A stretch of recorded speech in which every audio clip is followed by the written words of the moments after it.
ప్రార్థన చేసుకుందాం. ప్రేమ నమ్మకం కలిగిన మా దేవ, మహోన్నతుడా, పరిశుద్ధుడా, ఈ మధ్యాహ్న కాల సమయంలో మీ పాదాల దగ్గర కూర్చొని మీ మాటలు విని నేర్చుకోవటానికి, మీ కృపను పొంది ఇతరులకు మాదిరిగా ఉండటానికి 21 దిన బైబిల్ క్లాసులను మీరు దీవించి ఆశీర్వదించి వచ్చిన ప్రతి ఒక్కరిని మీ బలమైన అభిషేకముతో నింపి మీ నామానికి మహిమ తెచ్చుకోండి ప్రభు. ఇప్పుడు మీ దాసులు నిలబడి మాట్లాడుతుండగా దాసులను మరుగుపరిచి మాతో మాట్లాడి మహిమ ఘనత మీరు పొందమని తండ్రి మిమ్మలను స్తుతిస్తూ ఆరాధిస్తున్నాను. గొప్ప దేవాని కృతజ్ఞతలు స్తోత్రములు చెల్లిస్తున్నాను. మీ సన్నిధికాయనికి స్తోత్రం. పరిశుద్ధాత్మదేవుడా, మీ ప్రసన్నతను మేము అనుభవించాలి, మీ ప్రసన్నతను మేము పొందుకోవాలి, మీ సన్నిధిని కలిగి వెళ్ళాలి. మహిమ ఘనత మీరే పొందమని యేసయ్య నామములో ఈ ప్రార్థన పొంది ఉన్నాము తండ్రి. ఆమేన్.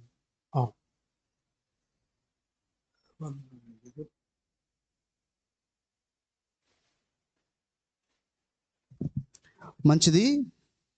దేవుని యొక్క వాక్యాన్ని ధ్యానం చేసుకుందాం. యెషయా గ్రంథము 34వ అధ్యాయము 16వ వాక్యము. 66 గ్రంథముల వివరణ అనే సందేశాన్ని నేను చెప్తూ ఉన్నాను. నాకు ముందుగా మరొక సేవకుడు మారు మనసును గురించి పోయిన రాత్రి మాట్లాడాడు. బహుశా రాలేకపోయాడు, రేపు రావచ్చు. అలాగే జాన్ పాల్ గారు కూడా ఒకరోజు మన మధ్యలో వాక్యాన్ని మాట్లాడతారు. తర్వాత 15వ తారీఖు నుండి 18వ తారీఖు వరకు చండీగఢ్ నుండి బ్రాహ్మిన్స్లోంచి రక్షించబడి ప్రభు కొరకు సేవ చేస్తున్న నాగరాజు గారు మన మధ్యలోకి వస్తారు. దేవుని కోసం దేశ విదేశాల్లో బహుబలంగా వాడబడుతున్నారు. దేవుని మహాకృపను బట్టి యుద్ధం జరుగుతూ ఉంది. ఆ కారణం చేత వారు ఆంధ్రప్రదేశ్ వచ్చి వెళ్ళలేక ఆగిపోయారు. కాబట్టి 15వ తారీఖు నుంచి 18వ వరకు మన మధ్యలో ఉంటారు. ప్రత్యేకంగా కృపావరాల గురించి మాట్లాడతారు. ప్రాక్టికల్గా కృపావరాల్లోకి తీసుకెళ్తారు. స్వస్థత గురించి మాట్లాడితే ఎవరైతే రోగులు ఉన్నారో వారిని స్వస్థతలోకి నడిపిస్తారు. ప్రవచనాల గురించి మాట్లాడితే ప్రవచనాల్లోకి నడిపిస్తారు. అలా ఆత్మవరముల నింపుదలలోకి నడిపిస్తారు. దేవునికి మహిమ కలుగును గాక. వాక్యం చదువుకుందాం. యెషయా గ్రంథం 34వ అధ్యాయము 16వ వాక్యము. యెహోవా గ్రంథమును పరిశీలించి చదువుకొనుడి. యెహోవా గ్రంథమును పరిశీలించి చదువుకొనుడి.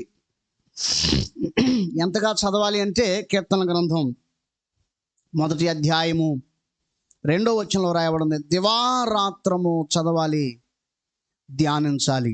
అది నిజంగా మనకు ఆశీర్వాదకరముగా ఉంటుంది.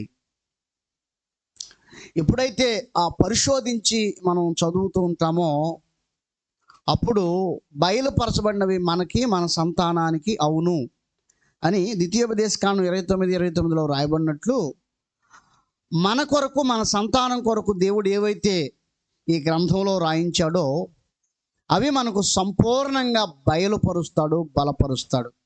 దేవునికి స్తోత్రం. హల్లెలూయా.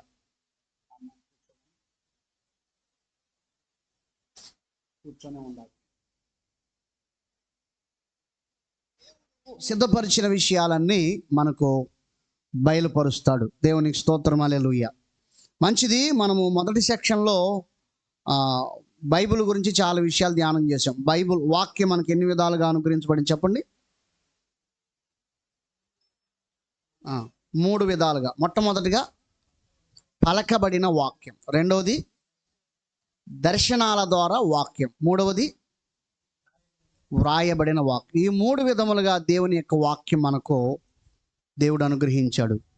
తర్వాత తన నామం అంతటి కంటే వాక్యమును గొప్ప చేశాడు అని బైబిల్ చెప్తా ఉంది. దేవునికి స్తోత్రం. హల్లెలూయా. కాబట్టి వాక్యమునకు మనం ఎంత ప్రాధాన్యతనిస్తామో, ఎంత ఘనతనిస్తామో అంతగా మనం దీవించబడతాం. ఎందుచేతనంటే వాక్యము దేవుడై ఉన్నాడు అని బైబిల్ చెప్తుంది. దేవునికి స్తోత్రం, హల్లెలూయా. మంచిది. ఇప్పుడు నేను 7 పాయింట్స్ చెప్తాను 66 గ్రంథాలను గురించి. ఆ 7 పాయింట్స్లో మనం 66 గ్రంథాలని సులువుగా ధ్యానం చేయవచ్చు. నంబర్ 1, మొట్టమొదటిది తండ్రులు. మొట్టమొదటిగా తండ్రులు. రెండవదిగా నాయకులు. మూడవదిగా న్యాయాధిపతులు. నాలుగవదిగా రాజులు. ఐదవదిగా ప్రవక్తలు. ఆరవదిగా కుమారుడు. ఏడవదిగా పరిశుద్ధాత్మ మరియు అపోస్తలులు. ఇది 4100 సంవత్సరముల చరిత్ర. ఆదాము దగ్గర నుండి అబ్రహాము వరకు 2000 సంవత్సరాలు.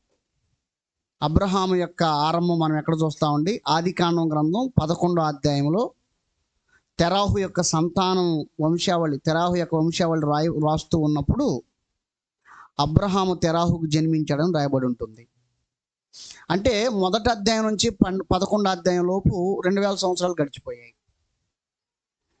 ఆ తర్వాత అబ్రహాము దగ్గర నుండి దావీదు దాకా 1000 సంవత్సరాలు. అదేమిటంటే అబ్రహాంకి దావీదుకి చాలా దూరం ఉంది కదా అంటే ఆయుష్ తగ్గిపోయింది. అబ్రహాం దగ్గర నుంచి ఆయుష్ తగ్గిపోయింది. అబ్రహాం గారు 120 సంవత్సరాలకే చనిపోయారు, ప్రభువును నిద్రించారు. అంతకు ముందు ఉన్న వాళ్ళు చూసారా, 700 సంవత్సరాలు, 800 సంవత్సరాలు, 900 సంవత్సరాలు అలా బ్రతికారు. కాబట్టి ఎక్కువ సంవత్సరాలు గడిచాయి. అలాగే దావీదు దగ్గర నుండి యేసు ప్రభు దాకా 1000 సంవత్సరాలు. యేసు ప్రభు దగ్గర నుండి అపోస్తుల చరిత్ర అంతా కలిసి 100 సంవత్సరాలు. 4100 సంవత్సరాలు. దేవుని కాలమానం. దేవుని కాలమానం మనం ఆలోచన చేస్తే చూడండి, పేతురు గారు రాసిన పత్రికలు అందరికీ తెలిసిన మాటే.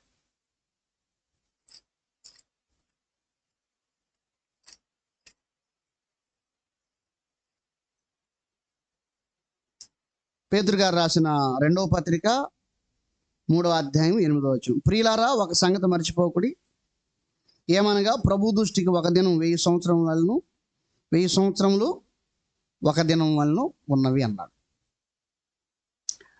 ఒక దినం 1000 సంవత్సరాలు, 1000 సంవత్సరాలు ఒక దినం. కాబట్టి 6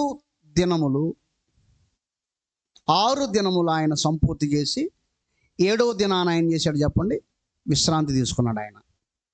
కాబట్టి దేవుని కాలమానం ఏమిటంటే సృష్టి యొక్క ఆరంభం నుంచి ముగింపు వరకు 6000 సంవత్సరాలు. సో ప్రియమైన దేవుని వాళ్ళరా, యేసు ప్రభు దాకా 4000 సంవత్సరాలు అయితే యేసు ప్రభుల వారు తండ్రి చిత్తం కోసం చనిపోయి తిరిగి లేచింది ఇప్పటికీ 2025 సంవత్సరాలు. యేసు ప్రభు దాకా 4000 సంవత్సరాలు, యేసు ప్రభు దగ్గర నుంచి 2020 సంవత్సరాలు అంటే 6025 సంవత్సరాలు సృష్టి ఆరంభం నుంచి ఇప్పటి వరకు. మనం 2025లో ఉన్నాం కాబట్టి 6025వ సంవత్సరం గడుచుచున్న దినములలో మనం ఉన్నాం. దేవునికి స్తోత్రం, హల్లెలూయా. ఇప్పుడు జాగ్రత్తగా వినండి. 6 దినాలు తన పని అంతా సంపూర్తి చేసి ఆయన 7వ దినాన్ని విశ్రాంతి తీసుకున్నాడు కదా. ఇప్పుడు 6000 సంవత్సరాలు అయిపోయాయి, అంటే 6 రోజులు అయిపోయింది. ఇప్పుడు 7వ రోజుకి 25 సంవత్సరాలలో మనం ఉన్నాం. అంటే ఎంత ఎక్కువ సమయం ఇచ్చాడు దేవుడు? 25 సంవత్సరాలు ఎక్కువ సమయం ఇచ్చాడు. అయితే ఇప్పుడు ఈ 25 సంవత్సరాలను 1000 సంవత్సరాలు ఒక దినంగా దేవుడు చూస్తున్నాడు కాబట్టి ఈ 25 సంవత్సరాలను దేవుని దృష్టిలో దేవుడు నిమిషాల్లాగా చూస్తూ ఉండొచ్చు. బహుశా ఇప్పుడే 7వ దినమైన ఆ 1000 సంవత్సరాలకు దేవుడు ఇప్పుడే ప్రవేశిస్తూ ఉండవచ్చు. కాబట్టి అతి త్వరలో ఈ యుగం, ఈ సృష్టి ముగించబడబోతుంది. దేవునికి స్తోత్రం, హల్లెలూయా. కాబట్టి మనం కాలం యొక్క అంతంలోకి వచ్చి ఉన్నాము. మరి కొన్ని సందర్భాల్లో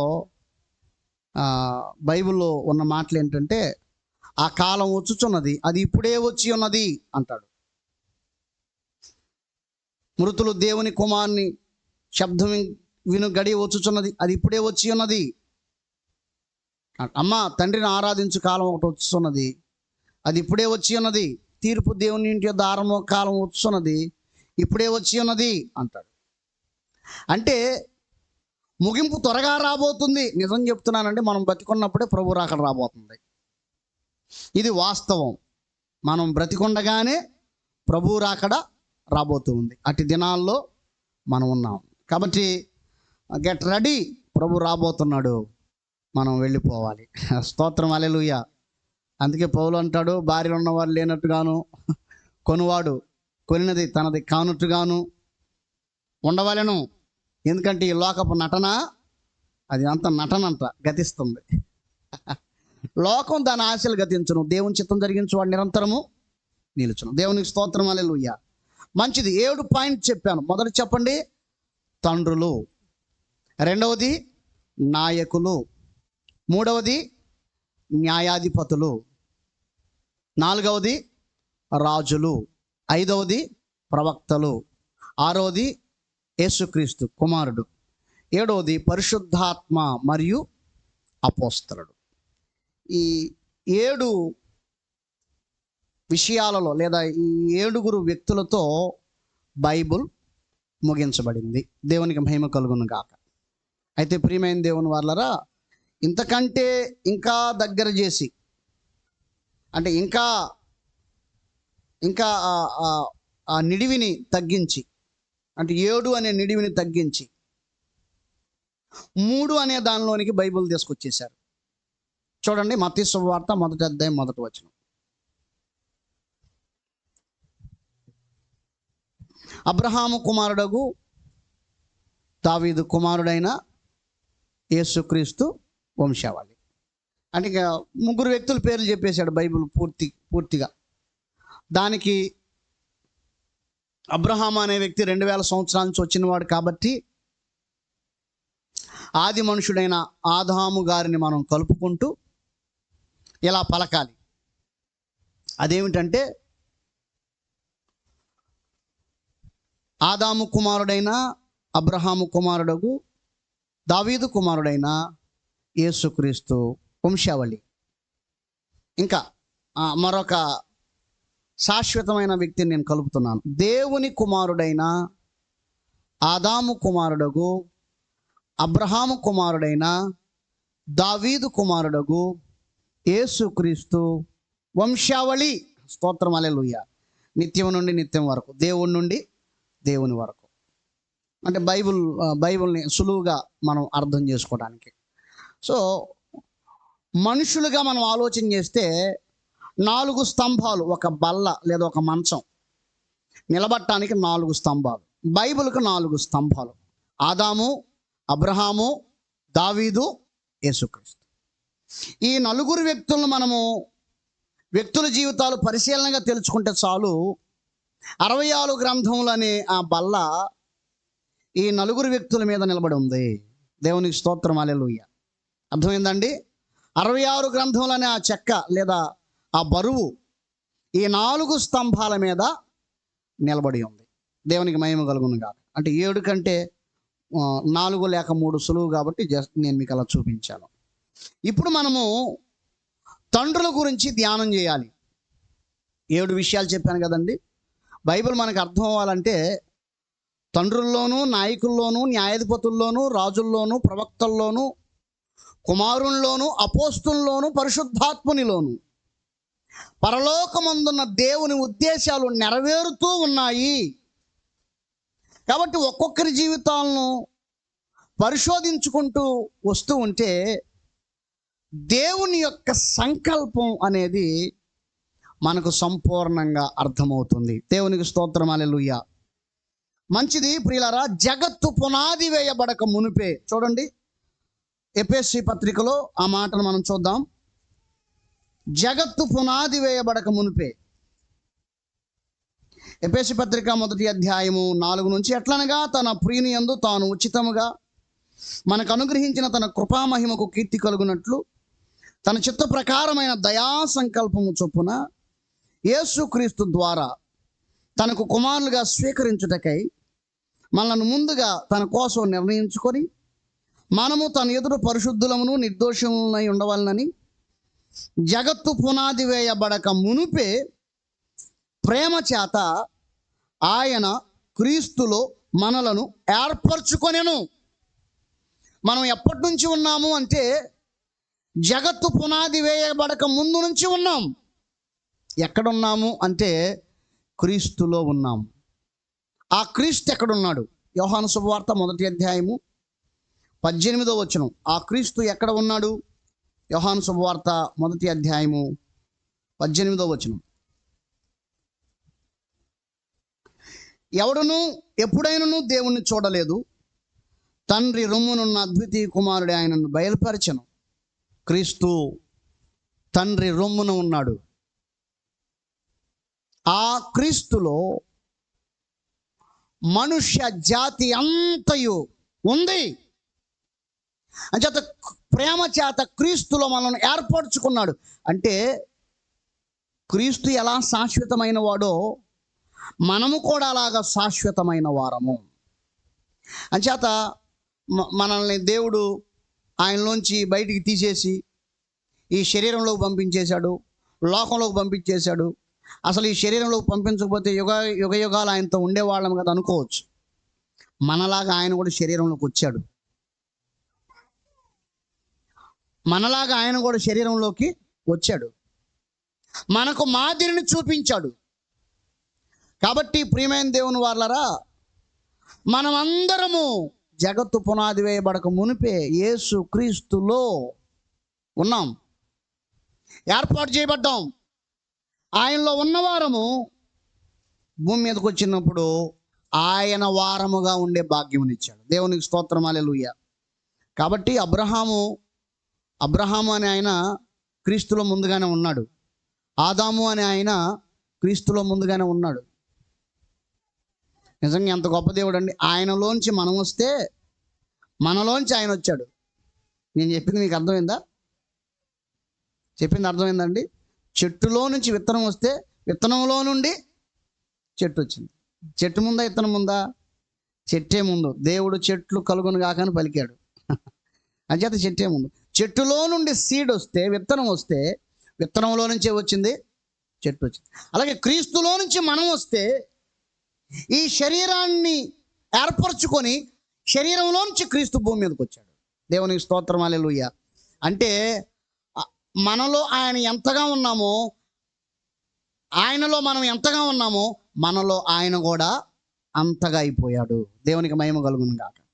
కాబట్టి ఇక్కడ నేనేం చెప్తున్నానంటే, ప్రతి వస్తువును యెహోవా దాని పని నిమిత్తము కలుగజేసెను అని వ్రాయబడి ఉంది. అలాగే ప్రతి వ్యక్తిని దేవుడు తన ఉద్దేశం నిమిత్తమే కలుగజేశాడు. అంచేత ఈ మాటలు వింటున్న నీలో దేవుని ఉద్దేశం ఉంది. నేను ఎందుకు పనికిరాని వ్యక్తిని, నాకు జ్ఞానం లేదు, నాకు తెలివి లేదు, నేను మాట్లాడలేను, నాలాంటి వాడిని దేవుడు ఏర్పాటు చేసుకునేది అని ఎప్పుడు తలంచవద్దు. నత్తివాడిని వాడుకున్న దేవుడు, మోషే అని నత్తివాడిని వాడుకున్న దేవుడు నిన్ను వాడుకుంటాడు. ఆయన ఉద్దేశం, ఆయన ఏర్పాటు అంతయు నీలో ఉంది. అది నెరవేరినప్పుడే నీ జీవితం సార్థకం అవుతుంది. నెరవేరకపోతే నీ జీవితం ఏమవుతుందో కూడా తెలియదు. కాబట్టి ప్రియమైన దేవుని వారలారా, తండ్రులు అనే వారిలో దేవుని ఉద్దేశాలు నెరవేరాయి. చూద్దాం, భూమి మీద మొట్టమొదటి తండ్రి ఎవరు చెప్పండి? భూమి మీద మొట్టమొదటి తండ్రి ఎవరు?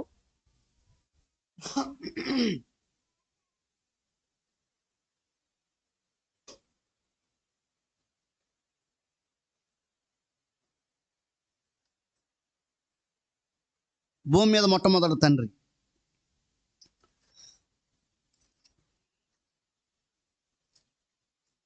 ఎఫెసీ పత్రిక 3వ అధ్యాయము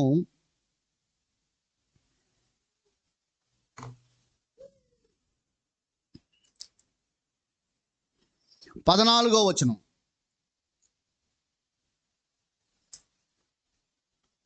ఈ హేతువు చేత పరలోకమందును భూమి మీదను ఉన్న ప్రతి కుటుంబము ఏ తండ్రిని బట్టి కుటుంబం అని పిలువబడుచున్నదో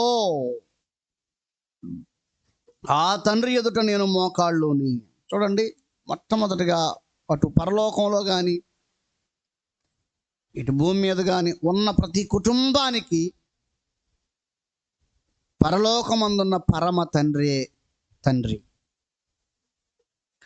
తండ్రి అనే పదమునకు ఆయన మాత్రమే యోగ్యుడు. అందుచేతనే యేసు ప్రభువు వారు చెప్పారు, మీరు తండ్రులని పిలువబడవద్దు, మనందరికి తండ్రి ఒక్కడే అని రాసి ఉంది. ఒక్కడే ఆయన పరలోకమందున్న తండ్రి. కాబట్టి ఆ తండ్రి ఎవరు, ఏమిటి అంటే ఆ తండ్రి అదృశ్యుడు. చెప్పండి, అదృశ్యుడు, కనిపించని వాడు,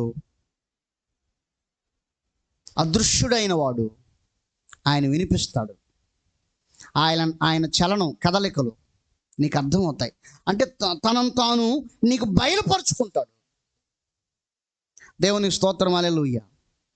అంచేత లోకంలో చాలామందికి ఇదిగో మా తండ్రి ఇలా ఉంటాడు, లేదా మా దేవుడు ఇలా ఉంటాడు అనే ప్రతిమలు ఉన్నాయి. కానీ మనం సేవించే తండ్రికి, దేవునికి ఏమీ లేదు, ప్రతిమ లేదు. ఎందుకు? ఆయన అదృశ్యుడు, ఎవడును ఎప్పుడును చూడలేదు, చూడనేరడు. కానీ అదృశ్యుడైన ఆ దేవుడు తన ప్రేమను నీకు చూపిస్తాడు, తన కనికరాన్ని చూపిస్తాడు, జాలిని చూపిస్తాడు, దయను చూపిస్తాడు. కాబట్టి ప్రియమైన దేవుని వాళ్ళరా, ఎప్పుడు ఎవరు చూడని ఆ తండ్రి నీకున్నాడు. ఆయన ఖచ్చితంగా, ఆ అదృశ్యుడైన దేవుడు నీకు సహాయం చేస్తాడు. ఖచ్చితంగా ఒక తండ్రిగా నీకు కావాల్సిన వాటన్నిటినీ ఏర్పాటు చేస్తాడు. దేవునికి స్తోత్రం, హల్లెలూయా. అందుచేత మనం లూకా శుభవార్త 15వ అధ్యాయంలో చూస్తే తండ్రిని గురించి రాయబడి ఉంటుంది. చిన్న కుమారులో మార్పు వచ్చింది, పెద్ద కుమారులో మార్పు వచ్చింది, కానీ తండ్రిలో మాత్రం ఏ మార్పు రాదు. చిన్న కుమారుడు వెళ్ళిపోతే బాధపడ్డాడు, తిరిగి వస్తే క్షమించి చేర్చుకున్నాడు. పెద్ద కుమారుడు వెళ్ళిపోతే బాధపడ్డాడు, మళ్ళీ వస్తే క్షమించి చేర్చుకుంటాడు. కానీ ఆ ముగ్గురులో మారని వాడు ఎవరయ్యా అంటే తండ్రి. దేవునికి స్తోత్రం, హల్లెలూయా. ఎప్పటికీ ఒకే ప్రేమ కలిగి ఉండేవాడే తండ్రి. అందుచేత యేసు ప్రభువు వారు చెప్పారు, యోహాను సువార్త 13వ అధ్యాయంలో,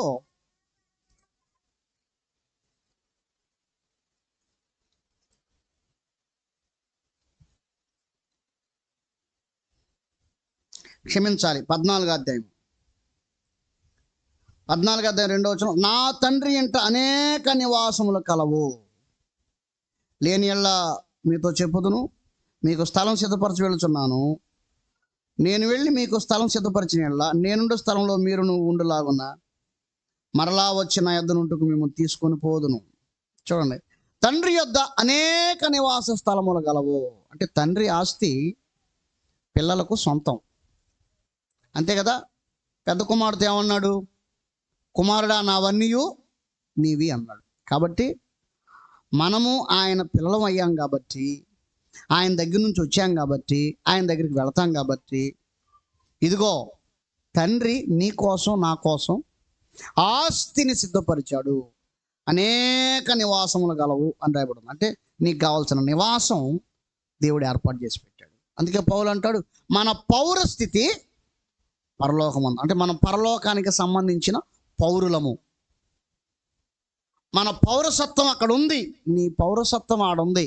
రికార్డుల్లో నీ పేరు ఉంది, జీవగ్రంథంలో నీ పేరు ఉంది, నీ కోసం ఒక స్థలం ఉంది, ఒక నివాసం ఏర్పాటు చేస్తున్నారు, అన్నీ సిద్ధం చేస్తూ ఉన్నాడు నీ తండ్రి. దేవునికి స్తోత్రం, హల్లెలూయా.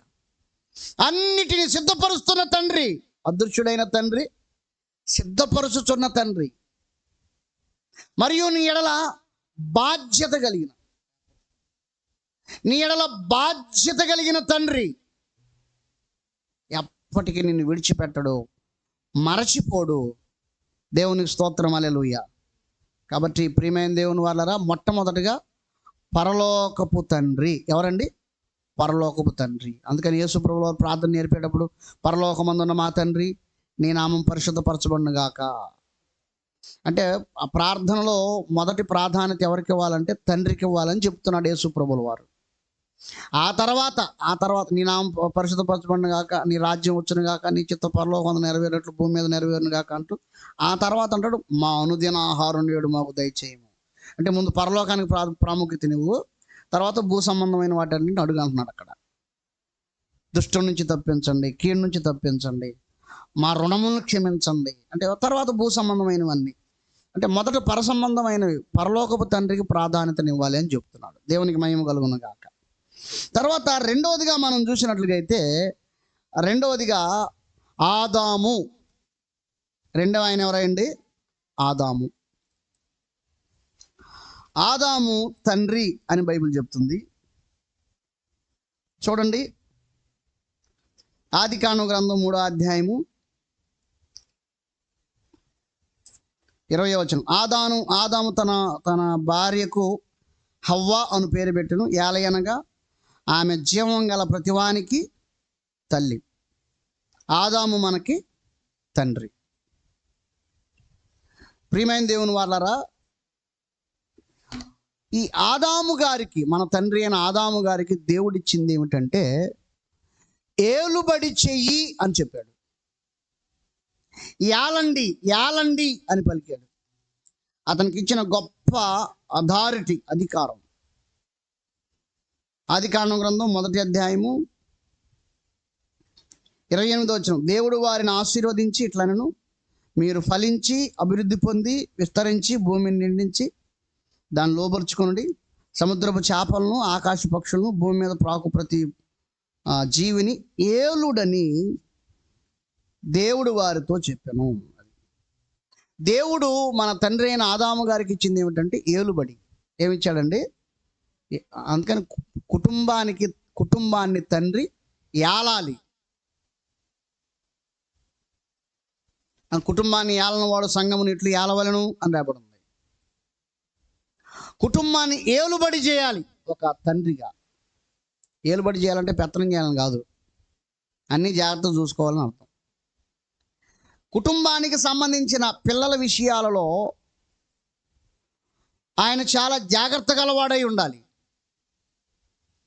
అన్నిటినీ జాగ్రత్తగా నిర్వర్తించేవాడుగా ఉండాలి. అయితే ప్రియమైన దేవుని వారారా, ఏదైనా తోటలో మొట్టమొదటిగా సేద్యము చేయమని చెప్పాడు,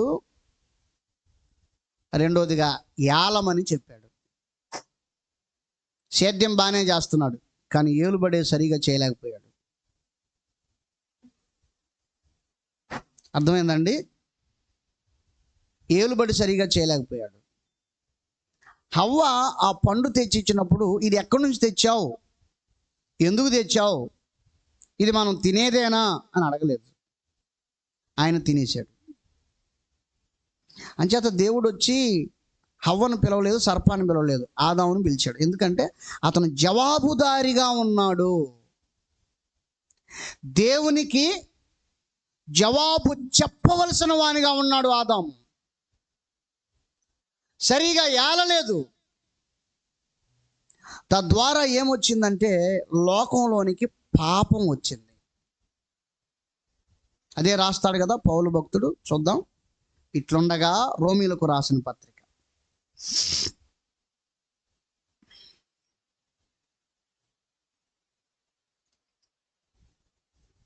5వ అధ్యాయం 12వ వచనం. ఇట్లుండగా ఒక మనుషుని ద్వారా పాపము ద్వారా మరణమును ఎలాగూ లోకంలో ప్రవేశించెను, అలాగనే మనుషులందరూ పాపం చేసినందున మరణం అందరికీ సంప్రాప్తమాయను. కాబట్టి ఆ ఒక మనుషుని ద్వారా లోకంలోకి ఏం వచ్చేసిందంటే పాపం వచ్చేసింది. ఇక్కడ నేనేం చెప్తున్నానంటే ఆదాము పిల్లల్ని కంటం తప్పు కాదు, దేవునికి అవిధేయత చూపించడం తప్పు.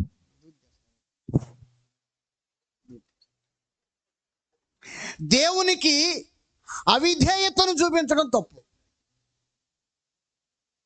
ఆదాము కుటుంబం అభివృద్ధి చెందటం తప్పు కాదు. ఆదాము హవ్వ ఇద్దరుగా ఉండటంగా, ముగ్గురుగా ఉండటం తప్పు కాదు, నలుగురుగా ఉండటం, 10 మందిగా ఉండటం కూడా తప్పు కాదు. కానీ ఆదాము దేవునికి అవిధేయతను చూపించాడు. చూసారు, ఇప్పుడు పాపం ఎవరి ద్వారా జరగవచ్చు, కానీ జవాబు చెప్పేవాడు చెడ్డోడు అవుతాడు. నాకు తెలియదండి, హవ్వ తీసుకొచ్చి తిన్నాను అని ఆమె మీద పెట్టినంత మాత్రాన అయిపోదుగా. నీ ఇంట్లో ఎవరి ద్వారా తప్పు జరిగినా నీ ద్వారా జరిగినట్టే దేవుడు అలా చూస్తాడు. అర్థమైందా? దేవుడు నిన్ను జవాబుదారిగా పెట్టినప్పుడు, ఏలుబడి చేసే వ్యక్తిగా పెట్టినప్పుడు, నాకు సంబంధం లేదండి ఆవిడ చేసింది, నాకు సంబంధం లేదండి మా అబ్బాయి చేశాడు, నాకు సంబంధం లేనప్పుడు వాళ్ళతో ఎందుకు కలిసి ఉంటున్నా? అంతే కదా. సంబంధం లేనప్పుడు వాళ్ళు నువ్వు కుటుంబంగా ఎట్టుంటున్నా, సంబంధం లేనప్పుడు నీ పాటికి నువ్వు ఉండాలి కదా. సంబంధం ఉంది. అర్థమైందండి? ఆదాము హవ్వకు సంబంధం ఉంది.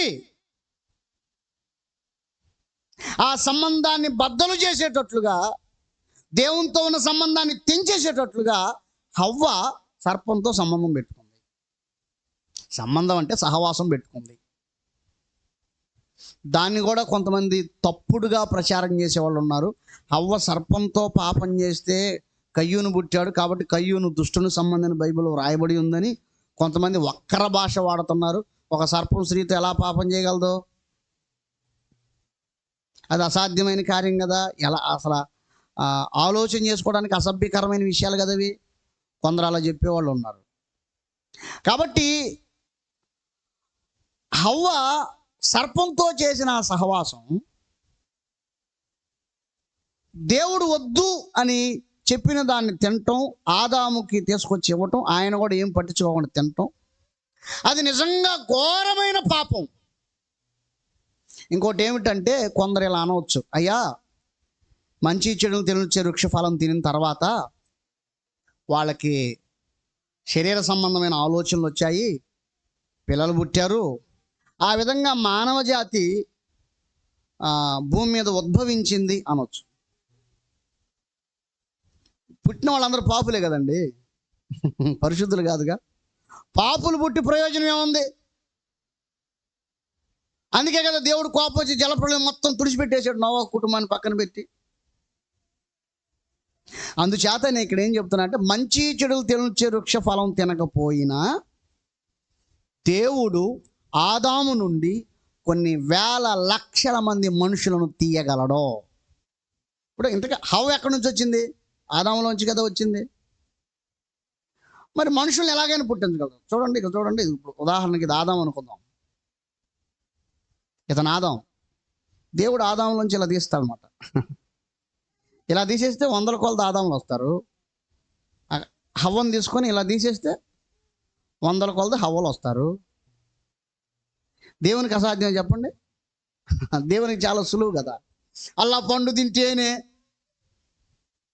ఆ పండు తినగానే వాళ్ళకి శరీర సంబంధమైన ఆలోచనలు వచ్చినాయి, శరీర సంబంధంగా వాళ్ళు ఏకమయ్యారు, పిల్లలు పుట్టారు అనేది ఎంతవరకు వస్తుంది? దేవుడు ఎలాగైనా తీయగలడు కదా.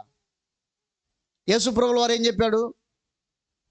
దేవుడు కావాలి అనుకుంటే రాళ్ల నుండి అబ్రహాముకు పిల్లలు పుట్టించగలడు అని చెప్పాడు యేసయ్య. రాళ్లలో నుంచి అబ్రహాముకి పిల్లలు పుట్టించగలిగిన దేవుడు ఆదాములోంచి పిల్లల్ని ఈ విధంగా సులువుగా తీసేయలేడా? సింపుల్గా. ఎంత సులువు దేవుడికి. కాబట్టి ప్రియమైన దేవుని వారలారా, ఆదాము ఏలుబడి చేసే స్థాయిని కోల్పోయి ఆ అధికారం అంతా ఎవరికి ఇచ్చేశాడంటే అపవాదికి ఇచ్చేశాడు. ఆ తర్వాత కూడా మనం ఆలోచన చేస్తే మరి తండ్రి మీద నిందలు వేయకూడదు, కానీ ఆదాము కుటుంబాన్ని సరిగా నిర్వర్తించలేకపోయాడని చెప్పవచ్చు. ఏం చేతనంటే అన్నల దమ్ములు కొట్టుకొని చస్తున్నారు. ఏం చేస్తున్నాడు ఈయన? ఎవరండి? కయ్యూను హేబేలును పట్టుకొని చంపేశాడు. చిన్న విషయం అండి. మామూలు కొట్టుకోవటం వేరు, చంపుకోవటం వేరు. చంపుకునే దాకపోయిందంటే తల్లిదండ్రులుగా వీళ్ళు ఏం చేస్తున్నారు? పిల్లల్ని కంటమేనా? జాగ్రత్త చేసుకోవటం తెలీదా? సో ఒక తండ్రిగా ఆదాము సక్సెస్ కాలేకపోయాడు. ఆదాము దేవుని మహిమను అపవాదికి తాకట్టు పెట్టేశాడు. ఆదాము ఏలుబడి చేసే అధికారం అంతయు అపవాదికి ఇచ్చేశాడు. చివరికి అపవాది ఆ అధికారాన్ని, ఆ మహిమను ఇవ్వటానికి ఏం చేస్తున్నాడు చూడండి. లూకా శుభవార్త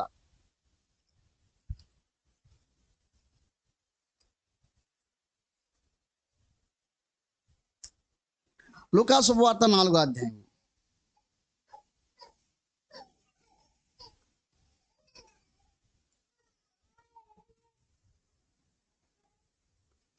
ఆరో వచనం. ఈ అధికారమంతయు స్పష్టంగా రాశాడు. ఈ అధికారమంతయు ఈ రాజ్యముల మహిమయు నీకిత్తును. అది నాకు అప్పగింపబడి ఉన్నది. అది ఎవనికి నేను ఇయ్యకూడదునో వానికిత్తును. కాబట్టి నీవు నాకు మ్రొక్కితివా, ఇదంతయు నీదగునని ఆయనతో చెప్పాను. చూసారా? ఇప్పుడు ఆ కోల్పోయిన అధికారాన్ని, మహిమను తిరిగి తీసుకోవటానికి దేవుడు వస్తే దేవుణ్ణి సైతం అపవాది ఏమంటాడు తెలుసా? నాకు మొక్కు, నా కాళ్ళ మీద పడు, నువ్వు నాకు నమస్కారం చేసి నన్ను ఆరాధన చేయి, అప్పుడు ఆ అధికారాన్ని, ఆ రాజ్యాల మహిమను నీకు ఇస్తా. అంటే ఆదాము ఎంతగా తాకట్టు పెట్టేశాడు ఇక్కడ అర్థం చేసుకోండి. దేవుడు తనకిచ్చిన అధికారాన్ని, మహిమను ఎంతగా తాకట్టు పెట్టేశాడు. దాన్ని వశం చేసుకున్నవాడు తన ఇష్టం వచ్చినట్టు ప్రవర్తిస్తున్నాడు. దాన్ని వశం చేసుకున్నవాడు ఏది పడితే అది డిమాండ్ చేస్తూ ఉన్నాడు. చివరికి దేవాది దేవుడు నరుడై వస్తే కాళ్ళ మీద పడమంటున్నాడు. ఒకానొకనాడు ఇదే అపవాది దేవుని కాళ్ళ దగ్గర పడి ఉండేవాడు. ఆయన కాలుతోదంతే కింద పడ్డవాడు. ఇప్పుడు అదే సైతాన్ వచ్చి నా కాళ్ళ మీద పడు అంటున్నాడు. యేసు ప్రభుల వారు ప్రాణం పెట్టాడు కానీ కాళ్ళు పట్టుకోవడానికి ఇష్టపడ్డా. అర్థమైంది? ఏం చేశాడు చెప్పండి? ప్రాణం పెట్టాడు. యేసు ప్రభుల వారు ప్రాణం పెట్టడం వాటమీ కాదు. ఇది మనం అర్థం చేసుకోవాలి. వాటమీ కాదు. అందుకే లోకంలో ఒక సామెత ఉంది. ఏందది? పడ్డవాడు చెడ్డవాడు కాదు. చూడండి, బైబిల్ అంటుంది యేసు ప్రభుల వారు ప్రాణం పెట్టడం వాటమీ కాదు. కొలసీలు రాసిన పత్రిక 2వ అధ్యాయము. కొలసీ పత్రిక 2వ అధ్యాయం 13 నుంచి. మరియు అపరాధం వలనను శరీరమందు సున్నతి పొందక ఉండటం వలనను మీరు మృతులై ఉండగా దేవుడు వ్రాతారూపకమైన ఆజ్ఞల వలన మన మీద రుణముగాను మనకు విరోధంగాను నుండిన పత్రమును మేకులతో సిలువకు కొట్టి దాని మీద చేవ్రాతను తుడిచివేసి మనకు అడ్డం లేకుండా దాన్ని ఎత్తివేసి మన అపరాధములన్నింటినీ క్షమించి ఆయనతో కూడా జీవింపజేసెను. ఆయన ప్రధానులను, ఇక్కడ చూడండి, యేసు ప్రభుల వారు ప్రాణం పెట్టేటప్పుడు ఏం జరిగింది? ఆయన ప్రధానులను, అధికారులను నిరాయుధులుగా చేసి శిలువ చేత జయోత్సాహంతో వారిని పట్టి తెచ్చి బాహాటంగా వేడుకకు కనబరచను. స్తోత్రం హల్లెలూయా. ఏం చేశాడు? నిరాయుధులుగా చేశాడట. ఎవరిని? ఆ మహిమంతటిని తీసుకెళ్ళాడే అపవాదికి సంబంధించిన వారందరినీ సిలువలో సాతాను తలను చితకదొక్కేసి వాళ్ళందరినీ నిరాయుధులుగా చేసి పట్టుకొచ్చేసాడు. స్తోత్రం. దొంగను పట్టేశాడు ఆయన. ఎక్కడెక్కడ దాక్కుంటారా మహిమను తీసుకెళ్ళిపోయి? ఏది మీరేదో పోరాడి న్యాయంగా యుద్ధం చేసి బలాబలాలు తెలుసుకొని తీసుకెళ్ళింది కాదు కదా. అది ఒక ఆడ మనిషిని అడ్డం పెట్టుకొని ఆదామును మోసం చేసి మహిమను దొంగిలించేసి ఇష్టం వచ్చినట్టు ఆటలాడతారా యేసు ప్రభుల వారు ఈ మాటలంటుంది. ఇష్టం వచ్చినట్లు ఆటలాడతారా? సిలువలో తొక్కేశాడు ఆయన. స్తోత్రం హల్లెలూయా. తొక్కేసి వారందరినీ బాహాటంగా వేడుక కనపరిచి లైవ్కి ఇచ్చేసాడు అనమాట. ఇదిగో పట్టేశాను దొంగలు, మహిమను అధికారాన్ని రాజ్యములన్నిటి లాకపోయాడే, వాళ్ళందరూ దొంగలు పట్టేశా, ఇదిగో ఆ మహిమను నేను మళ్ళీ తీసుకొచ్చేసాను. స్తోత్రం హల్లెలూయా. అంచేత ప్రియమైన దేవుని వారలారా, యేసు ప్రభుల వారు అంటండి గలీలయలోని కానాలో తన మహిమను బయలుపరిచేశాడు. దేవునికి స్తోత్రం హల్లెలూయా. యెహోవా మహిమ బయలుపరచబడును, సర్వ శరీరులు దాన్ని తప్పకుండా చూచెదరు. యేసు ప్రభుల వారు ఆదాము కోల్పోయిన మహిమను మళ్ళీ సొంతం చేసుకున్నాడు. ఇప్పుడు ఆ మహిమ మనకిచ్చేశాడు. యోహాను సువార్త 17వ అధ్యాయంలో నీ మహిమను నేను వారికి ఇచ్చి తిని అని రాయబడింది. దేవునికి మహిమ కలుగును గాక. కాబట్టి ప్రియమైన దేవుని వారలారా, ఇక్కడ సమర్థవంతంగా తనకు అప్పగింపబడిన పనిని ఆదాము నిర్వర్తించకపోయినప్పటికీ దేవుడు ఆదామును చంపలేదు, చెడ్డవాణిగా ముద్ర వేయలేదు. అంటే ఇక్కడ నేనేం చెప్తున్నా అంటే, దేవుడు ఒక వ్యక్తిని తండ్రిగా పెడితే ఆ వ్యక్తి అసమర్థుడైనప్పటికీ దేవుడు అవమానపరచడు. ఆ వ్యక్తి సమర్థవంతంగా నిర్వర్తించలేని పరిస్థితులు గుండా ప్రయాణం చేసినప్పటికీ ఆ వ్యక్తిని దేవుడు శిరస్సుగానే చూస్తాడు, మహిమగానే చూస్తాడు. దేవునికి స్తోత్రం హల్లెలూయా. అందుచేత ప్రియమైన దేవుని వారలారా, ఆదాము హవ్వలు తప్పు చేసినప్పుడు ఏం చేశాడు? దేవుడు 2 గొర్రెలను చంపి ఆ గొర్రెల చర్మాలను చొక్కాలుగా, వస్త్రాలుగా, చర్మపు చొక్కాలు చేయించి ఆదాము హవ్వల్ని తోటలోంచి బయటికి పంపేశాడు. ఆదాముతో చెప్పాడు, నీ నిమిత్తం నేల శపించబడింది అన్నాడు. అంటే దేవుడు ఒక వ్యక్తిని నియమించాడు కాబట్టి తాను హృదయపూర్వకంగా శపించలేకపోయాడు, నేలను శపించాడు. ఆ కోపమంతా దేవుడు నేల మీద చూపించాడు. ఈ విధంగా ఆదామును సేఫ్ జోన్లో ఉంచాడు, భద్రంగా ఉంచాడు. ఇప్పుడు హవ్వ దగ్గరికి వెళ్ళేసరికి ఏమన్నాడు? నువ్వు ప్రసవవేదంతో పిల్లల్ని కంటావు అన్నాడు. ప్రసవవేదంతో పిల్లల్ని కంటావు అన్నాడు. సర్పం దగ్గరికి వెళ్ళేసరికి మన్ను తింటూ బ్రతుకుతావు, పొట్టతో ప్రాకుతావు అని చెప్పాడు. ప్రియమైన దేవుని వాళ్ళారా, చివరికి ఇంకో మాట ఏమన్నా అంటే, ఏది తప్పిపోయిన తర్వాత కూడా ఏమన్నా అంటే, అతడు నిన్ను ఏలును అన్నాడు. ఎవరో? ఆదాము హవ్వను ఏలును. నీ మీద అతనికి వాంఛ కలుగుతుంది, అతను నిన్ను ఏలుతాడు అని చెప్పాడు. దేవునికి స్తోత్రం హల్లెలూయా. అంతేగాని ఆదాముకున్న స్థాయిని దేవుడు ఇప్పుడు దిగజార్చలేదు, ఆయన్ను తండ్రిగానే చూశాడు. ఎందుకంటే ఈ భూగోళంలో దేవునికి కుమారుడు, మొట్టమొదటి కుమారుడు ఆదామే. ఇష్టమైన కుమారుడు, ప్రియమైన కుమారుడు, తన రూపాన్ని, తన స్వారూప్యాన్ని, పోలికను ఇచ్చి తయారు చేసుకున్న కుమారుడు. దేవునికి స్తోత్రం హల్లెలూయా. చెప్పండి హల్లెలూయా. ఆ తర్వాత ఇంకా మనం ఆలోచన చేస్తే ప్రియమైన దేవుని వాళ్ళారా, ఆది కాండం అంతా మనకు తండ్రులు కనిపిస్తారు. ఆది కాండం అంతా మనకు తండ్రులు కనిపిస్తారు. మరొక తండ్రి ఎవరు అంటే నోవహుకు దేవుడు పెద్ద బాధ్యత అప్పగించాడు. పెద్ద బాధ్యత. అదేమిటంటే వాడగట్టం అంటే సంవత్సరాలు అయిపోద్దా, 2 సంవత్సరాలు అయిపోద్దా, 10 సంవత్సరాలు అయిపోద్దా, 50 సంవత్సరాలు అయిపోద్దా, 120 సంవత్సరాలు కట్టాలి. అందులో ఎంతమంది ఉంటారండి? 8 మందే. 8 మందికి 120 సంవత్సరాల సమయం బట్టే పెద్ద ఓడ కట్టాలి. జంతువులు, పక్షులు, పురుగులు అన్నీ వెళ్ళిపోతాయి దాంట్లోకి. మనుషులు మాత్రం 8 మంది. ఒక పెద్ద ప్రాజెక్ట్ వర్క్ అన్నమాట ఇది. పెద్ద ప్రాజెక్ట్ వర్క్. ఈ భూమి మీద నీకు కూడా ఒక ప్రాజెక్ట్ వర్క్ దేవుడు ఇస్తాడు. ఒక విజన్, ఒక దర్శనం ఇచ్చి, ఇదిగో ఈ టార్గెట్ నువ్వు పూర్తి చేయని దేవుడు అప్పగిస్తాడు. దానికి సంబంధించినవన్నీ దేవుడు ఏర్పాటు చేస్తాడు.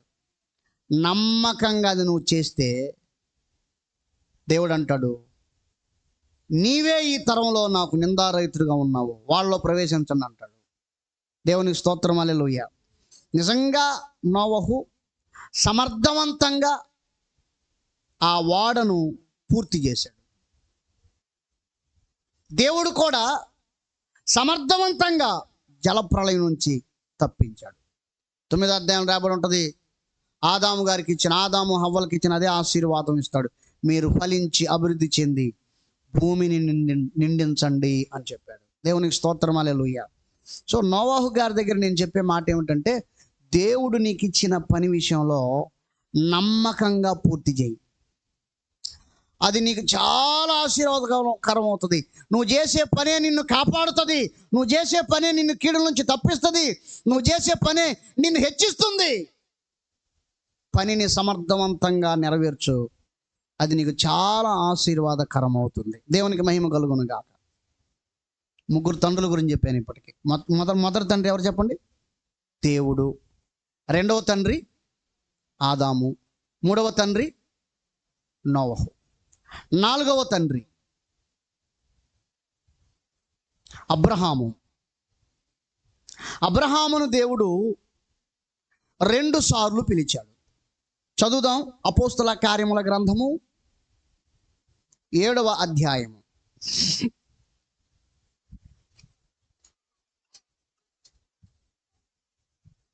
2వ వచనం. అందుకు స్తెఫను చెప్పునదేమనగా, సహోదరులారా, తండ్రులారా వినుడి. మన పితరుడైన అబ్రహాము హారాన్లో కాపురం ఉండక మునుపు మెసొపొతేమియాలో ఉన్నప్పుడు మహిమగల దేవుడు అతనికి ప్రత్యక్షమై, నీ దేశాన్ని స్వజానాన్ని విడిచి నేను నీకు చూపించబో దేశంకు రమ్మని అతనితో చెప్పాను. అప్పుడు అతడు కల్దీయుల దేశం విడిచిపోయి హారాన్లో కాపురం ఉండెను. అతని తండ్రి చనిపోయిన తర్వాత అక్కడి నుండి మీరు ఇప్పుడు కాపురం ఉన్న ఈ దేశమందు నివసించుటకై దేవుడు అతను తీసుకొని వచ్చాను. దేవునికి స్తోత్రం, హల్లెలూయా. మొట్టమొదటిగా దేవుడు అబ్రహామును మెసొపొతేమియా అనే ప్రాంతంలో పిలిచాడు. అది మొదటి పిలుపు. మొట్టమొదటిగా పిలిచినప్పుడు దేశాన్ని, స్వజనాన్ని విడిచిపెట్టి వచ్చేసాడు, కానీ తండ్రిని విడిచిపెట్టలేదు. అబ్రహాం జీవితంలో విడిచిపెట్టడం అనే త్యాగం ఈ భూమి మీద ఎవరు చేయలేనంతగా చేశాడని చెప్పొచ్చు. అర్థమైందండి? ఎవ్వరు చేయలేరు ఈ భూమి మీద అని చెప్పొచ్చు అనమాట. అంత చేశాడు ఆయన. మొట్టమొదటిగా దేశాన్ని వదిలిపెట్టాడు, తర్వాత స్వజనాన్ని వదిలిపెట్టాడు, ఆ తర్వాత తండ్రిని వదిలిపెట్టాడు, ఆ తర్వాత లోతును వదిలిపెట్టాడు, ఆ తర్వాత హాగర్ను వదిలిపెట్టాడు, అలాగే ఇస్మాయేల్ను వదిలిపెట్టాడు. యెషయా గ్రంథం 54వ అధ్యాయం చూడండి. ఇంకొక ఆమెను వదిలిపెట్టాడు. అది మర్మయుక్తంగా రాయబడి ఉంది.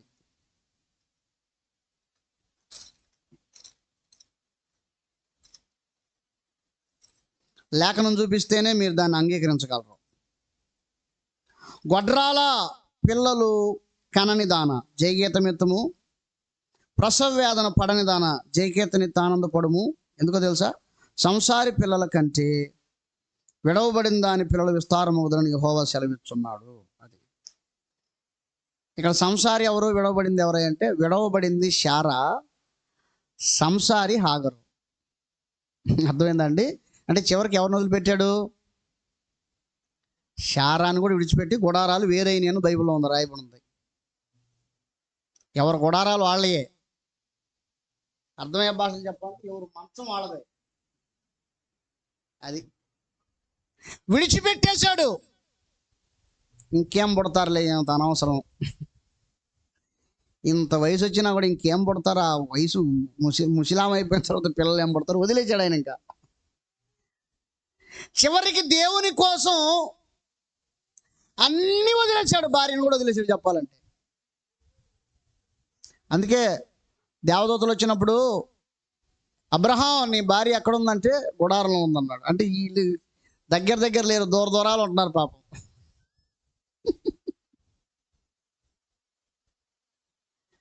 వచ్చే సంవత్సరం ఇదే నాటికల్లో వస్తాం, నీకు కొడుకు పుడతాడు అనగానే చాలా చిత్రంగా ఉంది వాళ్ళకి. లోపల ఆయన నవ్వుకుంటుంది, బయట లోపల ఆమె నవ్వుకుంటుంది, బయట ఈయన నవ్వుకుంటున్నాడు. అసలు సంబంధాలు ఉంటాయి కదా పిల్లలు పుట్టడానికి. ఇక్కడ నేను అబ్రహాము తప్పు చేశాడని చెప్పట్లేదు, నేను ముందుగానే చెప్పా అబ్రహాము చేసిన త్యాగాలు ఎవరో చేసి ఉండరు. ఇప్పటికిప్పుడు సడన్గా నీ కన్న కొడుకుని తీసుకెళ్ళి దహన బలిగా ఇచ్చేసి చంపేయంటే ఎవడన్నా అంగీకరిస్తాడు చెప్పండి? కన్న కొడుకైన ఇస్సాకును కూడా వదిలిపెట్టేశాడు దేవుడి కోసం. కన్న కొడుకును చంపడానికి వెనుక తీయని వాడు, కన్న కొడుకును చంపడానికి వెనుక తీయని వాడు. అందుకే పని వాళ్ళని కింద పెట్టేలా వెళ్ళిపోయాడు. ఈ ముసలైన మూఢభక్తి ఏంద్రా నాయన, పిల్లోని చంపేస్తున్నాను నెట్టేసి, అరే నువ్వు పరిగెత్తురా అంటారేమోనని వాళ్ళని కూడా అడ్డం లేకుండా కింద పెట్టేసి కొడుకుని తీసుకెళ్ళిపోయాడు. అంటే దేవుణ్ణి ఎంతగా ప్రేమిస్తున్నాడో, ఎంతగా దేవుని చిత్తానికి విధేయతను చూపిస్తున్నాడో అబ్రహాము జీవితం చూస్తే అర్థమవుతుంది. సో భూమి మీద ఇటువంటి త్యాగాలు ఎవరు చేసి ఉండరు అనొచ్చు. యేసు ప్రభు తర్వాత అబ్రహామే త్యాగం చేశాడు. యేసు ప్రభు విడిచిపెట్టకూడని భాగ్యాన్ని విడిచిపెట్టి వచ్చేసాడు. అబ్రహాము కూడా అన్ని దేశాన్ని, బంధువులను, తండ్రిని, లోతును, హాగరును, ఇస్మాయేలును, శారాని, చివరికి 22వ అధ్యాయంలోకి వచ్చేసరికి ఇస్సాకు, అందరిని వదులుకొని ఏం సాధిస్తావయ్యా నువ్వు అంటే అబ్రహాం అంటాడు, దేవుడు దేనికి శిల్పియు నిర్మాణకుడై ఉన్నాడో ఆ పునాదులు కలిగిన పట్టణం కోసం ఎదురు చూస్తున్నా, వీళ్ళందరూ నాకు అక్కలేదు, నేను అక్కడికి పోతా. స్తోత్రం, హల్లెలూయా. గుర్తుపెట్టుకోండి, దేవునికి సంబంధించిన వాడు ఎవరైనప్పటికీ అతను అన్నీ విడిచిపెట్టడానికి సిద్ధంగా ఉండాలి. నా నిమిత్తం తల్లిదండ్రులైనను, అన్నదమ్ములైనను, భార్యనైనను, బిడ్డలనైనను, చివరికి తన ప్రాణం సహా ద్వేషింపుకుంటే వాడు నాకు పాత్రుడు కాడు అన్నాడు ఆయన. ఇలాంటి వాడే నిజమైన తండ్రి. వదిలిపెట్టిన తర్వాత ఇంకా తండ్రి ఏందయ్యా అంటే, దేవుని దృష్టిలో, మనుషుల దృష్టిలో అందరిని నిరాకరిస్తారు, ద్వేషిస్తారు, అసహించుకుంటారు. నువ్వు చేతగానోడు అంటారు, నువ్వు పనికిరానోడు అంటాడు, నీకు సంపాదించడం చేత కాదు, కుటుంబం కట్టడం చేత కాదు, భార్య పిల్లలు చేత కాదు, అసలు వాళ్ళని బతికించడం నీకు చేత కాదు, అసలు పెళ్లి చేసుకోవటం నువ్వు వేస్ట్ అని కూడా అంటారు. ఎందుకో తెలుసా? నువ్వు దేవునికి సంబంధించిన వ్యక్తివి. ఈ భూమి మీద భూ సంబంధమైన వ్యక్తులు ఎవ్వరికి నువ్వు న్యాయం చెయ్యలేవు, చెయ్యనివ్వడు. ఎవరో దేవుడిని న్యాయం చేయనీయడు. అంటే వాళ్ళకి న్యాయం చేసి అంతగా ప్రేమిస్తావు నువ్వు వాళ్ళని. మరి నేను దేవుడు అంటున్న మాట ఇది, వాళ్ళకి న్యాయం చేసి వాళ్ళని ప్రేమించి వాళ్ళకి కావాల్సిన ఏర్పాటు చేసి ఇవన్నీ చేసుకుంటాను. మరి నేను కదా నేను పిలిచింది, నేను కదా నేను పుట్టించింది. అందుకే యేసుప్రభు ఒక మాట చెప్తున్నాను చూడండి, అద్భుతమైన మాట. ఏమిటది? నేను భూమి మీద అగ్ని వేయ వచ్చి తిని. సమాధానం పంపుకొచ్చిన తలంచవద్దు. వివాదము పెట్టవచ్చి తిని, విరోధము పెట్టవచ్చి తిని, తండ్రికి కుమారునికి, అత్తకు కోడలకు, అన్నకు తమ్ముడుకు విరోధము పెట్టవచ్చి తిని అన్నాడు. నువ్వు ఎంత ప్రేమిస్తావో, ఎవరిని ఎంతగా ప్రేమిస్తావో వారి ద్వారా ఏడుస్తావు, కన్నీరు గారుస్తావు, బాధపడతావు, దిగులు పడతావు, దుఃఖపడతావు, వ్యాధి బారిన పడిపోతావు. దేవుణ్ణే కానీ నువ్వు ప్రేమిస్తే అన్నీ వదులుకుంటూ వదులుకుంటూ వదులుకుంటూ వదులుకుంటూ వస్తావు. అబ్రహాం అంతగా ప్రేమించాడండి. దేవునికి ఇచ్చిన ప్రాధాన్యత ఎవరికి ఇవ్వలేదు. చూడండి, హెబ్రీ పత్రిక 11:8 వచనం. హెబ్రీ పత్రిక 11:8 అబ్రహాము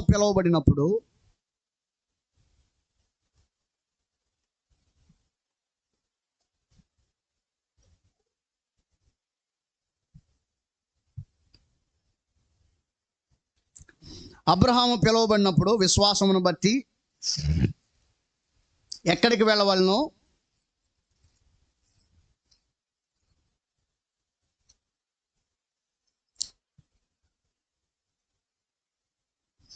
అబ్రహాము పిలువబడినప్పుడు ఆ పిలుపునకు లోబడి తాను స్వాస్థ్యముగా పొందనైన ప్రదేశమునకు బయలు వెళ్ళెను, మరియు ఎక్కడికి వెళ్ళవలను అది ఎరుగక బయలు వెళ్ళెను. అది ఆయన ఎక్కడికి వెళ్ళాలో తెలియదు, కానీ దేవుని పిలుపుకు వెంటనే లోబడి బయలుదేరాడు. అందుచేత ప్రియమైన దేవుని వాళ్ళరా, అబ్రహాము పిల్లలను కన్నందుకు తండ్రి కాదు. అర్థమైందండి? అబ్రహాముకి 8 మంది కుమారులు. హాగరుకు పుట్టినవాడు ఇస్మాయిలు పెద్ద కొడుకు. షారాగు పుట్టినవాడు ఇస్సాకు వాగ్దాన కుమారుడు. ఇవన్నీ వాస్తవాలే. కెతూరాకు 8 మంది 6 కుమారులు పుట్టారు. మొత్తం కలిసి 8 మంది కొడుకులు అబ్రహాముకి. అబ్రహాంకి పిల్లలు ఎంతమంది అంటే ఒకడే అంటారు. 8 మంది కొడుకులు ఉన్నారు ఆయనకి. అయితే మరి ఈయన తండ్రి అవటానికి కారణం ఏమిటి అంటే ఆ ఒక్క మాట చూద్దాం, ప్రార్థన చేసుకుందాం. రోమిలకు రాసిన పత్రిక 4వ అధ్యాయంలో 17వ వచనంలో, తాను విశ్వసించిన దేవుని ఎదుట అనగా మృతులను సజీవులుగా చేయవాడును లేని వాటిని ఉన్నట్టుగా పిలుచువాడునైనా దేవుని ఎదుట అతడు మనందరికీ తండ్రి అయి ఉన్నాడు. ఇందును గూర్చి నేను అనేక జనములకు తండ్రిగా నియమించడానికి రాయబడి ఉన్నది. దేవునికి స్తోత్రం, హల్లెలూయా. కాబట్టి మృతులను సజీవునిగా చేయవాడు లేని వాటిని ఉన్నట్టుగా వానిని అబ్రహాము విశ్వసించాడట. శూన్యములో దేవుణ్ణి నమ్మాడు. ఆయన శూన్యములో విశ్వాసం ఉంచాడు. తన ప్రయాణానికి ఆధారం లేదు, నిరీక్షణ లేదు, గమ్యం లేదు.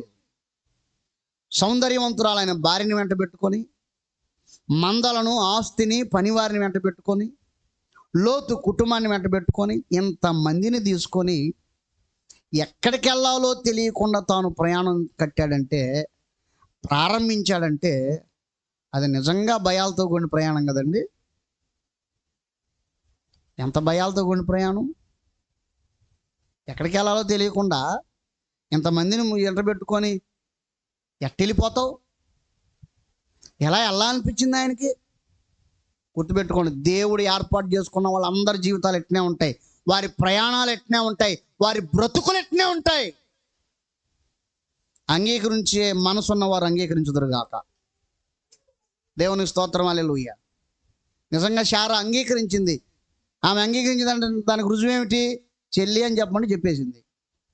ఆమె అంగీకరించినట్టే కదా. ఏర్పాటు చేయబడిన వాటితో ప్రయాణం చేసేటప్పుడు తనకు కలుగుతున్న, తన ద్వారా కలుగుతున్న ప్రతి శ్రమకు అంగీకరించాలి. కాబట్టే దేవుడు ఆమెను జనములకు తల్లిగా చేశాడు, ఆశీర్వదించాడు. నిర్ణయకాలం వచ్చినప్పుడు దర్శించి కుమారుణ్ణిచ్చి ఆమెను గణపరిచాడు. దేవునికి స్తోత్రం, హల్లెలూయా. కాబట్టి అబ్రహాము తండ్రి అవ్వటానికి కారణం పిల్లలు పుట్టినందుకు కాదు. దేనికి? లేని వాటిని ఉన్నట్టుగా పిలిచే దేవుని యందు విశ్వాసం ఉంచడం ద్వారా దేవుడు తండ్రిగా చేశాడు. దేవునికి స్తోత్రం, హల్లెలూయా. కాబట్టి అబ్రహాము క్రైస్తవులకు తండ్రి, ముస్లిమ్స్లకు తండ్రి, అన్ని జనులకు తండ్రి, చివరికి పాతాళంలో ఉన్నవాడు కూడా తండ్రి. లేని వాటిని ఉన్నట్టుగా పిలుచు దేవుని ఎదుట మనందరికీ తండ్రి. రేపు పరలోకంలో కూడా ఆయన తండ్రే, ఆయన చేసిన త్యాగాన్ని బట్టి. దేవుని స్తోత్రం, హల్లెలూయా. కాబట్టి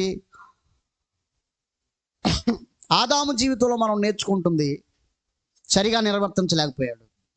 నోవహు జీవితంలో మనం నేర్చుకుంటుంది సరిగా నిర్వర్తించగలిగాడు. అబ్రహాం గారి జీవితంలో మనం నేర్చుకుంటుంది సంపూర్ణంగా విశ్వసించి త్యాగాలతో ప్రయాణం చేశాడు. కాబట్టి పెళ్లి చేసుకున్నంత మాత్రాన, సంసారం చేసినంత మాత్రాన, పిల్లగన్నంత మాత్రాన తండ్రి అనుకోవద్దు. చాలామంది కంటున్నారు, పట్టించుకోవట్లేదు.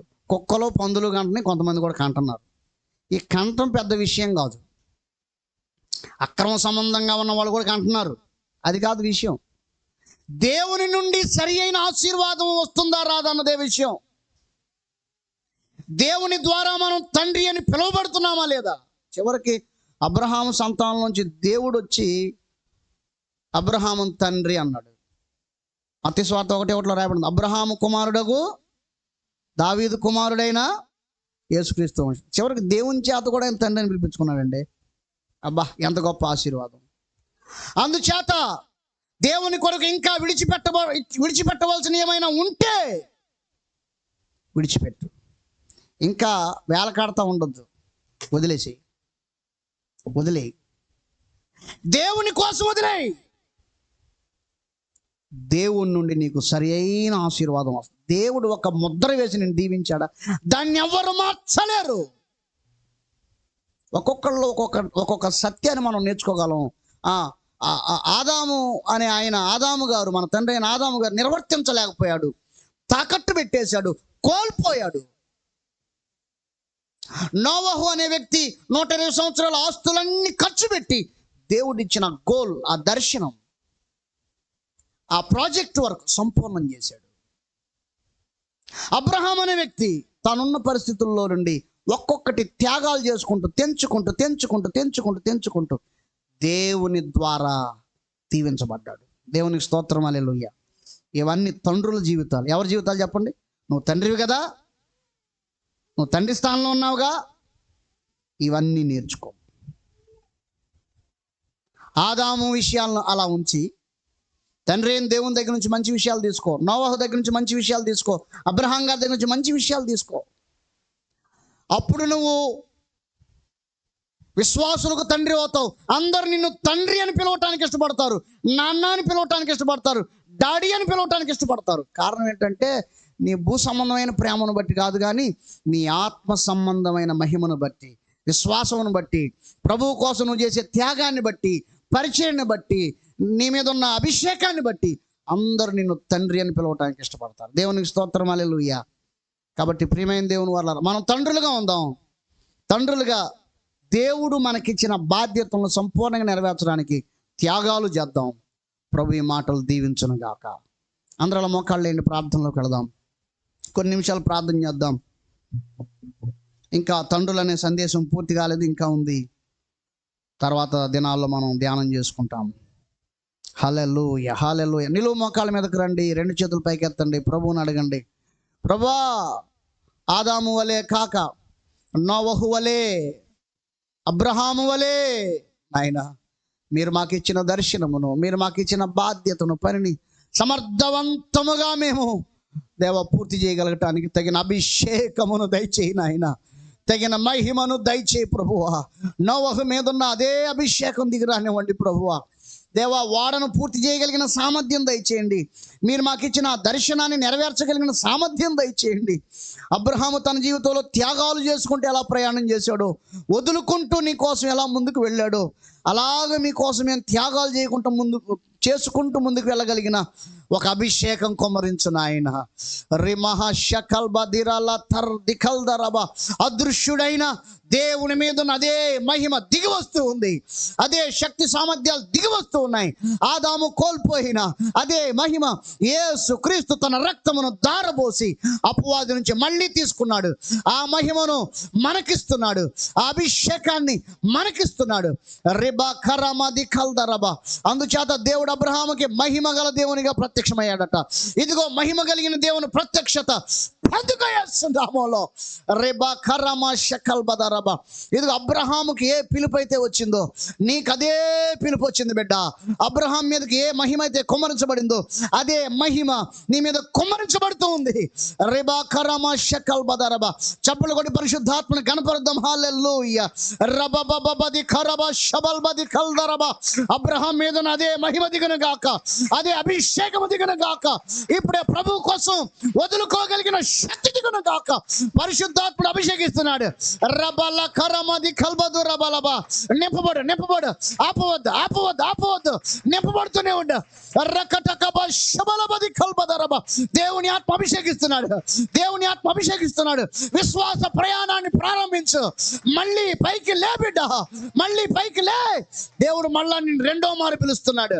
ఆదికాండం గ్రంథం 12వ అధ్యాయంలో మరలా దేవుడు అబ్రహామును 2వ మారు పిలిచాడు. మరలా నిన్ను పిలుస్తున్నాడు, మరలా నీ పిలుపును జ్ఞాపకం చేస్తున్నాడు, నీ ఏర్పాటును జ్ఞాపకం చేస్తున్నాడు. దేవుడు అబ్రహాము తండ్రి చనిపోయిన తర్వాత మరలా పిలిచాడు. దేవుడు నిన్ను మళ్ళీ పిలుస్తున్నాడు బిడ్డ. మళ్ళీ తండ్రిగా ఉండటానికి, నిన్ను ఒక తండ్రిగా దేవుడు చేయటానికి. దేవుని పిలుపు మళ్ళీ వస్తుంది.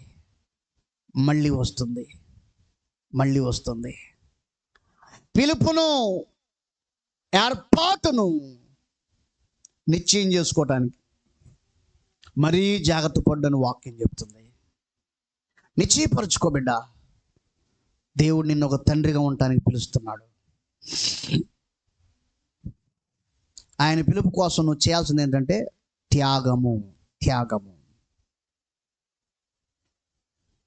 త్యాగం చేయాలి. నిజంగా దేవుడిగా నిన్ను పిలిచాడా, ఆయన మీద తప్ప దేని మీద నీకు మనసు ఉండదు. ఆయన కోసం ఆరాట పడతావు తప్ప మరి దేనికోసం నువ్వు ఆరాట పడలేవు. ఆయన కోసం పరిగెత్తుతావు తప్ప మరి దేనికోసం పరిగెత్తలేవు. ఆయన కోసం బ్రతుకుతావు తప్ప మరి దేనికోసం బ్రతకలేవు. గుండెల నిండా ఆయన పిలుపు, ఆయన దర్శనం నీ లోపల ఉండగా నువ్వు ఎటు వెళ్ళగలవో, ఆయన పిలుపును తప్పించుకొని ఎటు వెళ్ళగలవు. పాతాళానికి వెళ్ళిన ఆయన అక్కడ ఉన్నాడు, ఆకాశానికి ఎక్కిన అక్కడ ఉన్నాడు. ఇదిగో ఆయన పిలుపును తప్పించుకొని ఎక్కడికి దాటిపోలేవు. తండ్రిగా ఉండటానికి దేవుడు నిన్ను పిలుస్తున్నాడు, తల్లిగా ఉండటానికి దేవుడు నిన్ను పిలుస్తున్నాడు. సమర్పించుకో. బైబిల్ మొదటి భాగంలో మనం ఉన్నాం. ఈ మొదటి భాగం నిన్ను దర్శిస్తుంది.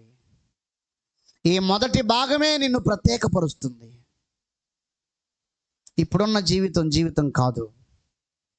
ఆయన ఏర్పాటు అంతా నీ జీవితంలో నెరవేరినప్పుడే అది నిజమైన జీవితం. ఇప్పుడు ఆయన ఏర్పాటు కొరకై సమర్పించుకో బిడ్డ. దేవుడు మరొకసారి నేను దర్శిస్తున్నాడు. ప్రార్థన. పరిశుద్ధ తండ్రి, మీకు వందనాలయ్యా. తండ్రులు అనే సందేశం ద్వారా మీరు మమ్మల్ని మరొక్కసారి మా పిలుపును, మా ఏర్పాటును గుర్తు చేశారు. మేము తండ్రిగా ఉండటానికి మమ్మల్ని మీరు పిలుస్తున్నారు ప్రభువా. లోకం మమ్మల్ని నిషేధించింది, అసహ్యించుకుంది. కానీ నీవైతే మమ్మల్ని పిలిచి అదిగో ఆ ప్రజలకు తండ్రిగా ఉండమని చెప్తున్నావయ్యా. నశించిపోతున్న వారికి తండ్రిగా ఉండు, వారిని పిల్లలుగా చేర్చుకోమని చెప్తున్నావు ప్రభువా. నీ ప్రేమ ఎంత బలమైంది నాయన, నీ ప్రణాళిక ఎంత విలువైంది ప్రభువా. మా పిలుపును మేము గుర్తించలేకున్నాం. తండ్రులుగా ఉండాలని మీరు ఏర్పాటు చేసుకుంటే మేము బానిసలుగానే బ్రతుకుతున్నామయ్యా. మా పిలుపును గుర్తించలేకున్నాం, విధేయత చూపించలేకున్నాం. క్షమించండి. పిలుపులో నిలిచి ఉండగలిగిన భాగ్యం మాకు అనుగ్రహించి బలపరచండి. మీకే వందనాలు, స్తుతులు, స్తోత్రాలు సమర్పించుకుంటూ ఈ మాటలు అందరూ హృదయాలు భద్రపరచండి. యూట్యూబ్ లైవ్లో ఈ మాటలు వినుచున్న వారిని కూడా మీరు దర్శించి బలపరచయ్యా. మీకే వందనాలు, స్తోత్రాలు చెల్లిస్తూ యేసు నామములో ప్రార్థించి పొంది ఉన్నాము తండ్రి. ఆమేన్. సమస్త జ్ఞానానికి మించిన దేవుని సమాధానం యేసుక్రీస్తు వలన మనందరి హృదయములకు, తలంపులకు కావలి ఉండును కాక. ఆమేన్. మన తండ్రి అయిన దేవుని ప్రేమ, యేసు ప్రభువుల వారి కృప, పరిశుద్ధాత్మ దేవుని సన్నిధి, సహవాసం దేవుని పిల్లల మనకు సకల పరిశుద్ధులకు సదాకాలం తోడై ఉండును గాక. ఆమేన్.